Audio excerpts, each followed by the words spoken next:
ନମସ୍କାର ଦର୍ଶକ ବନ୍ଧୁ। ଆଜି ହେଉଛି ମାର୍ଚ୍ଚ ମାସ 16 ତାରିଖ 2024 ମସିହା ଶନିବାର। ଆସନ୍ତୁ ଜାଣିବା ଆଜିର 12ଗୋଟି ରାଶିଫଳଙ୍କ ବିଷୟରେ। ପ୍ରଥମ ରାଶି ମେଷ ରାଶି। ରାହୁ ସହ ବୁଧଙ୍କ ସଂଯୋଗରୁ କୌଣସି ବନ୍ଧୁଙ୍କ ନିକଟରୁ ଭୁଲ ଖବର ପାଇ ବିବ୍ରତ ହୋଇପାରନ୍ତି। କାମ ଠିକ୍ ଭାବେ ସମ୍ପନ୍ନ ହେବାର ପାରିବାରିକ ସମର୍ଥନ କର୍ମକ୍ଷେତ୍ରକୁ ତ୍ୱରାନ୍ୱିତ କରିବ।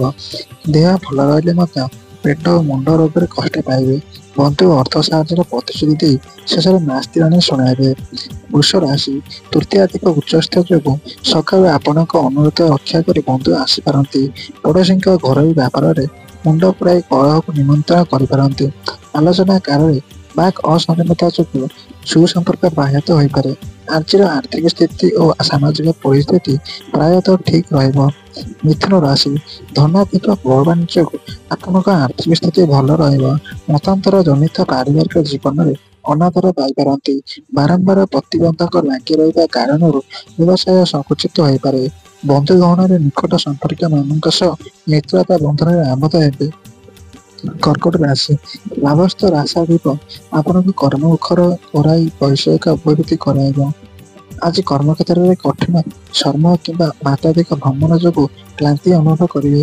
ମୂଲ୍ୟବାନ ଜିନିଷ ସକାଶେ ମୋଟା ଅଙ୍କର ଅର୍ଥ ଆବଶ୍ୟକୀୟ ହେବ। ରାଜନୀତିରେ ଦୃଢ଼ ପୃଷ୍ଠପୋଷକତା ଯୋଗୁଁ ଓ ଅନୁଗାମୀଙ୍କ ସମର୍ଥନ କାମକୁ ତ୍ୱରାନ୍ୱିତ କରିବ। ସିଂହ ରାଶି ସପ୍ତମ ଭାବରେ ଏକାଧିକ ଗ୍ରହ ଥିବାର କାରଣରୁ ବିବାଦୀୟ ଘଟଣାରେ ଅପଦସ୍ଥ ହୋଇପାରନ୍ତି। ମାନସିକ ଅବସାଦ ଜନିତ କୌଣସି କାମ ଉତ୍ସାହପ୍ରଦ ହେବ ନାହିଁ।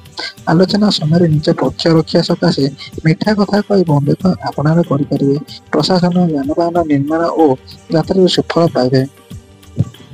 କନ୍ୟା ରାଶି କୌଣସି ସ୍ଥାନରେ ଉଚ୍ଚସ୍ଥ ମଙ୍ଗଳ ଯୋଗୁଁ କାର୍ଯ୍ୟ ହାସଲ ସକାଶେ ପଡ଼ୋଶୀମାନେ ସହଯୋଗର ହାତ ବଢ଼ାଇବେ। ରୁଗ୍ଣ ପିତାଙ୍କ ସ୍ୱାସ୍ଥ୍ୟହାନୀ ଦୁଶ୍ଚିନ୍ତାର କାରଣ ହୋଇପାରେ। ମନ ଅସ୍ଥିର ରହିବା କାରଣରୁ କାମଗୁଡ଼ିକ ସମ୍ପୂର୍ଣ୍ଣ ହେବା କଷ୍ଟକର ହୋଇପଡ଼ିବ। ବ୍ୟବସାୟ ବାଣିଜ୍ୟ କ୍ଷେତ୍ରରେ ମାନସିକ ଦ୍ୱନ୍ଦ୍ୱର ଅବସାନ ଘଟିବ। ତୁଳା ରାଶି ସୁଗୃହୀ ଶନି ପ୍ରଭାବରୁ ପ୍ରତ୍ୟେକ କ୍ଷେତ୍ରରେ ସହମତି କାରଣରୁ ପାରିବାରିକ ଜୀବନ ସୁଖରେ କଟିବ। ଆବଶ୍ୟକତା ପୂରଣ ସକାଶେ ଋଣ ସୂତ୍ରରେ ଅର୍ଥ ଲାଭ କରିବେ। ପ୍ରଥମେ ସହକର୍ମୀ କାମଟି କରିବା ସକାଶେ ଅମଙ୍ଗ ରହିଲେ ମଧ୍ୟ କାମଟି କରିଦେବେ। କ୍ରନିକ ରୋଗଜନିତ ଦେହ ଦୁର୍ବଳତା କର୍ମକ୍ଷେତ୍ରରେ ମନ୍ଥର କରିପାରେ। ଇଚ୍ଛା ରାଶି କେନ୍ଦ୍ରସ୍ଥ ଦ୍ୱିତୀୟାଧିପତି ପଡ଼ୋଶୀଙ୍କ ସହାୟତାରେ ପାରିବାରିକ ସମସ୍ୟା ସମାଧାନ ହେବ। ପ୍ରତ୍ୟେକ କ୍ଷେତ୍ରରେ ସତର୍କ ନ ରହିଲେ ସମସ୍ୟା ଆସିପାରେ। ବାଣିଜ୍ୟରେ ଆଶାଜନକ ସଫଳତା ଓ ଲକ୍ଷ୍ୟ ହାସଲ କରିବା ସମର୍ଥ ହେବେ। ଉପରିସ୍ଥଙ୍କ ଆଦେଶ ପ୍ରାପ୍ତ ହୋଇ ହଠାତ୍ ଦୂରଯାତ୍ରା କରିବାକୁ ପଡ଼ିପାରେ। ଧନୁ ରାଶି ବୃହସ୍ପତିଙ୍କ ଶୁଭ ପ୍ରଭାବରେ ସାମାଜିକ ସ୍ତରରେ ପାରିପାର୍ଶ୍ୱିକ ପରିସ୍ଥିତି କେତେକାଂଶରେ ଭଲ ରହିବ। ଶତ୍ରୁମାନେ ମିତ୍ରତା ସ୍ୱରରେ ପାଖେଇ ଆସିବେ ସିନା କୌଣସି କ୍ଷତି କରିପାରିବେ ନାହିଁ। ଆଲୋଚନା ସମୟରେ ମନ ଭୁଲାଣିଆ କଥା କହି ପରିସ୍ଥିତିକୁ ସମ୍ଭାଳି ନେବେ। ବନ୍ଧୁଙ୍କ ସହାୟତାରେ ଧାତବ ଜନିତ ଦ୍ରବ୍ୟ ଲାଭର ଯୋଗ ରହିଛି। ମକର ରାଶି ଅର୍ଥ ସମ୍ପର୍କୀୟ ବିବାଦରେ ଲିପ୍ତ ରହିବାରେ ମନ ଅଶାନ୍ତ ରହିବ। ପରିସ୍ଥିତି ବଶତଃ ପ୍ରତ୍ୟେକ କ୍ଷେତ୍ରରେ ବିଳମ୍ବ ଦୃଷ୍ଟା ଭଳି କାମ କରିବାକୁ ବାଧ୍ୟ ହେବେ। ଘରେ ପିଲାମାନଙ୍କ ପଢ଼ା ସମସ୍ୟା ନେଇ ମନ ଭାରାକ୍ରାନ୍ତ ରହିପାରେ। କୌଣସି ବନ୍ଧୁଙ୍କ ସମ୍ପର୍କରେ ପଡ଼ୋଶୀଙ୍କ ଠାରୁ ଶୁଭ ଖବର ପାଇ ଖୁସି ହେବେ। କୁମ୍ଭ ରାଶି ଆକସ୍ମିକ ଭାବରେ କୌଣସି କାମ ସକାଶେ ମୋଟା ଅଙ୍କର ଅର୍ଥ ଆବଶ୍ୟକୀୟ ହୋଇପାରେ।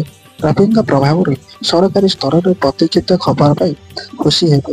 ଦିନର ଅଧିକାଂଶ ସମୟ ରୋଗ ଋଣ ପରୋକ୍ଷ ଶତ୍ରୁତା ଯୋଗୁଁ ବ୍ୟସ୍ତ ରହିବେ। ରପ୍ତାନି ବାଣିଜ୍ୟରେ ଉନ୍ନତି ଘଟିବ ଏବଂ ପ୍ରଶାସନିକ ସଫଳତା ହାସଲ କରିବେ। ଆଜିର ଶେଷ ରାଶି ମୀନ ରାଶି ଚନ୍ଦ୍ରଯୁକ୍ତ ଗୁରୁଜନିତ କର୍ମକ୍ଷେତ୍ରରେ ଅସ୍ଥିରତା ସୃଷ୍ଟି ହେବାର ଆଶଙ୍କା ଦେଖାଦେଇପାରେ। ସାମାଜିକ ସ୍ତରରେ ନିଃସହାୟ ଲୋକଙ୍କୁ ସାହାଯ୍ୟ କରି ଆତ୍ମସନ୍ତୋଷ ଲାଭ କରିବେ। ବ୍ୟବସାୟ ପରିବହନ ବାଣିଜ୍ୟ କ୍ଷେତ୍ରରେ ଉଚ୍ଚ ଫଳ ପ୍ରାପ୍ତି ହୋଇପାରେ। ଆନୁଷ୍ଠାନିକ କାର୍ଯ୍ୟ ହାସଲ କରି ସକାଶେ ନିକଟ ସମ୍ପର୍କୀୟମାନଙ୍କ ସହ ମିତ୍ରତା ସୃଷ୍ଟି କରିବେ। ଏହା ଥିଲା ଆଜିର ରାଶିଫଳ। ଆପଣଙ୍କ ଜୀବନ ସୁଖମୟ ହେଉ। ଜୟ ଶ୍ରୀକୃଷ୍ଣ। ଆପଣମାନେ ଯଦି ଏହି ଚ୍ୟାନେଲ ନୂଆ ଅଛନ୍ତି ବା ନୂଆ କରି ଭିଡ଼ିଓ ଦେଖୁଛନ୍ତି, ଭିଡ଼ିଓକୁ ଲାଇକ୍ କରି ଚ୍ୟାନେଲକୁ ସବସ୍କ୍ରାଇବ୍ କରି ନୋଟିଫିକେସନକୁ ଅନ୍ କରି ଅଲ୍ ସେଟ୍ କରିଦିଅନ୍ତୁ।